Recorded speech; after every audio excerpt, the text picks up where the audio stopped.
Kali ini saya akan memaparkan laporan pejabat saya dengan storytelling, yaitu tentang tata kelola pemerintahan baik ditinjau dari prinsip good governance. Nah, kali ini saya mengambil studi kasus pada salah satu nagari, yaitu Nagari Lubuk Gadang Barat Daya, Kecamatan Sangihe, Kabupaten Solok Selatan. Bayangkan sebuah nagari yang baru berdiri. Nagari yang lahir dari semangat pemekaran membawa harapan yang besar bagi masyarakatnya. Harapan akan pelayanan yang lebih dekat, pembangunan yang lebih merata, dan pemerintahan yang lebih responsif dan baik. Namun, harapan tidak selalu sejalan dengan kenyataan. Jadi, inilah gambaran awal dari Nagari Lubuk Gadang Barat Daya yang terletak di Kecamatan Sangihe, Kabupaten Solok Selatan. Sebagai nagari persiapan hasil pemekaran administratif, nagari ini menghadapi beberapa tantangan yang besar dalam membangun tata kelola pemerintahan yang baik sejak awal berdirinya nagari tersebut. Nagari sebagai ujung tombak pemerintahan Indonesia memiliki peran yang sangat strategis. Di tingkat inilah kebijakan publik bersentuhan langsung dengan masyarakat, mulai dari pelayanan administrasi, pembangunan nagari, hingga pemberdayaan masyarakat. Semuanya tergantung pada bagaimana pemerintahan nagari dijalankan. Dalam kerangka otonomi daerah, nagari diberikan kewenangan yang luas. Namun, kewenangan tersebut menuntut satu hal penting, yaitu kapasitas aparatur yang memadai dan tata kelola pemerintahan yang baik. Disinilah beberapa persoalan mulai muncul. Sebagian besar aparatur nagari Lubuk Gadang Barat Daya berasal dari tokoh masyarakat yang memiliki legitimasi sosial yang kuat. Namun, legitimasi saja belum cukup. Pengalaman teknis, pemahaman regulasi, keterampilan administrasi pemerintahan masih menjadi keterbatasan utama. Akibatnya, penyelenggaraan pemerintahan nagari belum berjalan secara optimal. Nah, salah satu masalah terbesar yang ditemukan adalah kurangnya pemahaman aparatur terhadap prinsip good governance. Nah, prinsip good governance sendiri terdiri dari transparansi, akuntabilitas, partisipasi, efektivitas, efisiensi, seharusnya menjadi fondasi utama dalam pemerintahan nagari. Namun, dalam praktiknya, prinsip tersebut belum sepenuhnya dipahami dan diterapkan. Pengelolaan administrasi dan pelayanan publik masih bersifat tertutup, prosedur tidak jelas, dan pertanggungjawaban kinerja aparatur belum terukur dengan baik. Nah, kondisi ini berpotensi menurunkan kepercayaan masyarakat terhadap pemerintahan nagari.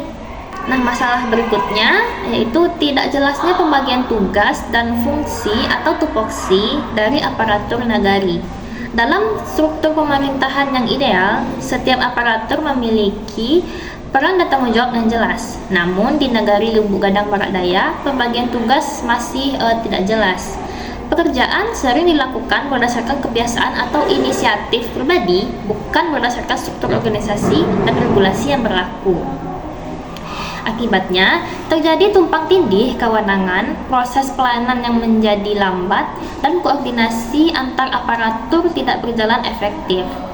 Hal ini bertentangan dengan prinsip akuntabilitas dalam good governance karena kinerja aparatur sulit dipertanggungjawabkan secara jelas. Kemudian masalah ini semakin diperparah dengan tidak tersedianya standar operasional prosedur atau SOP yang baku.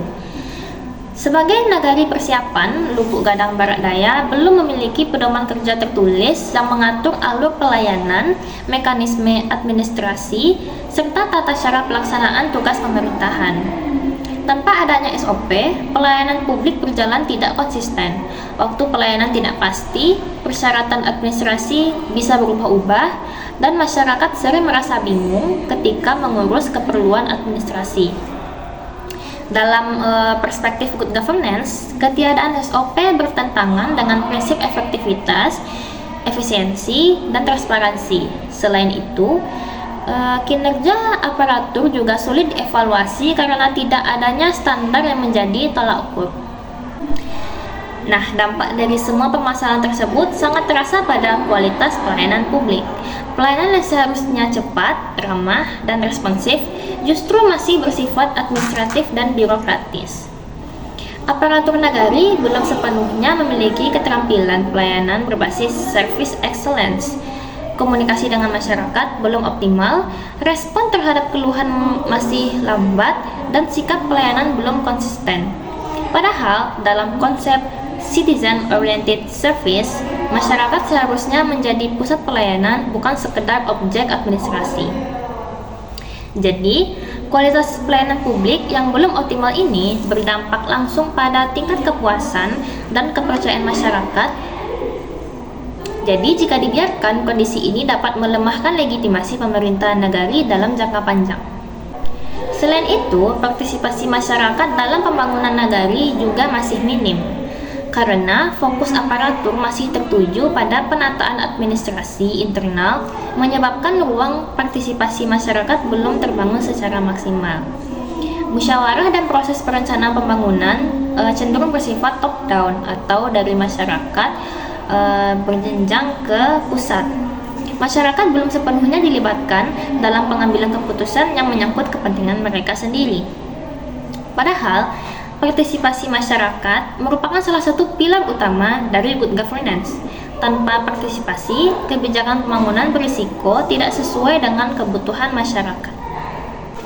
Kemudian permasalahan lainnya datang dari faktor eksternal, yaitu kurangnya dukungan dan monitoring dari pemerintahan kabupaten.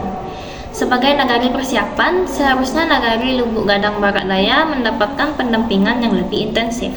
Namun, karena keterbatasan pembinaan, supervisi, dan evaluasi menyebabkan proses penguatan tata kelola berjalan lambat dan tidak berkelanjutan. Monitoring yang lemah membuat upaya perbaikan berpotensi bersifat sementara dan tidak konsisten. Dari keseluruhan permasalahan tersebut dapat disimpulkan bahwa tantangan utama pemerintahan nagari Lubuk Gadang Barat Daya tidak hanya terletak pada aspek struktural, tetapi juga pada kapasitas sumber daya manusia dan sistem tata kelola yang belum terbangun dengan baik. Oleh karena itu, diperlukan langkah-langkah strategis seperti yang pertama, penyusunan SOP yang baku, kemudian penegasan pembagian tupoksi aparatur, peningkatan kapasitas pelayanan publik berbasis service excellence, kemudian penguatan partisipasi masyarakat, serta dukungan dan monitoring berkelanjutan dari pemerintah kabupaten. Nah, melalui upaya-upaya tersebut diharapkan nagari Lubuk Gadang Barat Daya mampu tumbuh menjadi lebih baik, menjadi nagari yang transparan, akuntabel, partisipasif, dan berorientasi pada kepentingan masyarakat. Karena pada akhirnya, pemerintahan nagari yang baik bukan hanya soal sistem, tetapi tentang bagaimana negara hadir dan disarankan langsung oleh masyarakat di tingkat dekat. Sekian pemaparan dari saya, terima kasih sudah menonton, semoga hari-hari Anda selalu dikelilingi oleh kebahagiaan. Terima kasih, Assalamualaikum warahmatullahi wabarakatuh.